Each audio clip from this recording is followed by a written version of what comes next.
I'm a huge Top Gun fan. I love the first movie a whole lot. Like, I really, really enjoy that movie, more than most people. I did watch it just before I went to go see this one in preparation, just for refreshing purposes. I'm really happy I did, and I recommend you do if you haven't seen it in a while, because there are a lot of really cool and fun references that you'll recognize if you watch it closer to watching the second one. I think you might appreciate that. I'm not saying you have to by any stretch of the imagination to enjoy this film, but just a recommendation from me. I've heard this movie, like most people say, that this movie's better than the first one, and for the first time in quite a while, I 100% agree.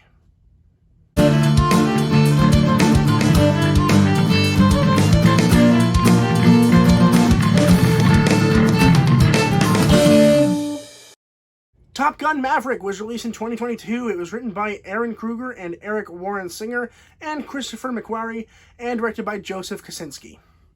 Now, this movie takes place like 30-something years after the first one, maybe even closer to 40 years. I don't know. The exact gap is weird.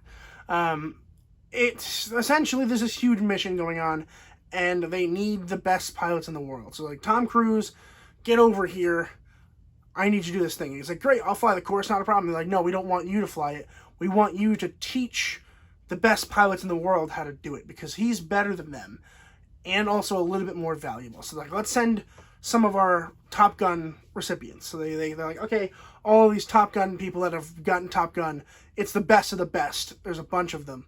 Fight to see who can win, to be the best, and then go do this almost impossible mission.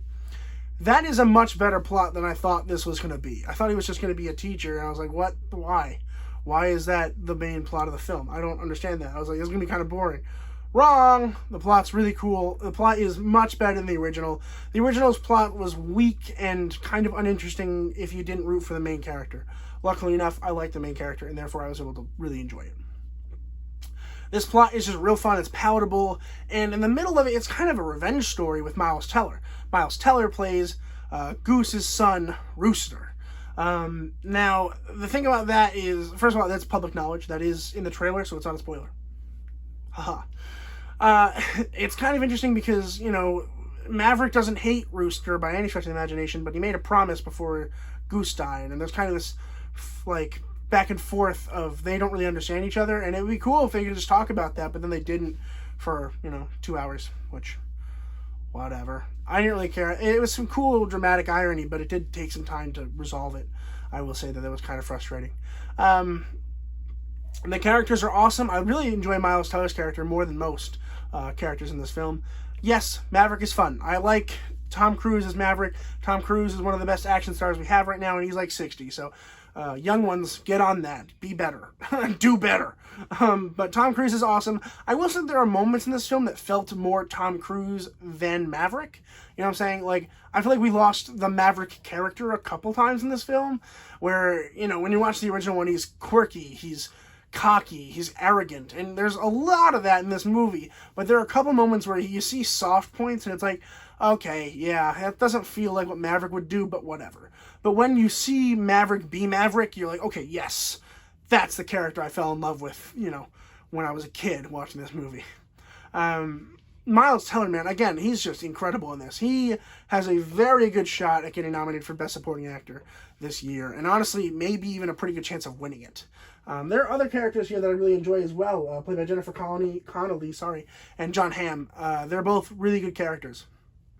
The romance is between Connelly and Cruise, and it's a little forced. It feels weird. They're like, oh, we've had this on again, off again thing for a while now, but let's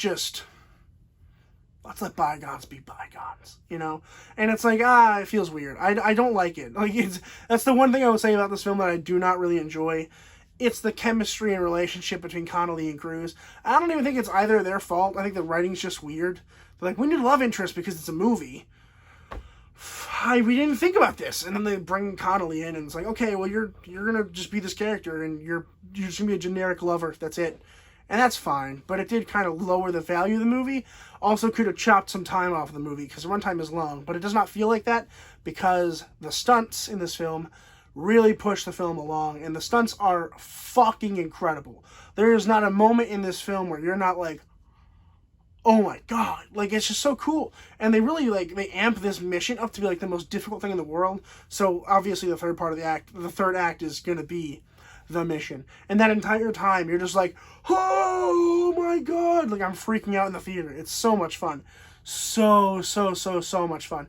I had a blast, a huge blast watching this movie, and particularly the third act. It's just incredible. I can't wait to see this movie again. It's just so freaking cool.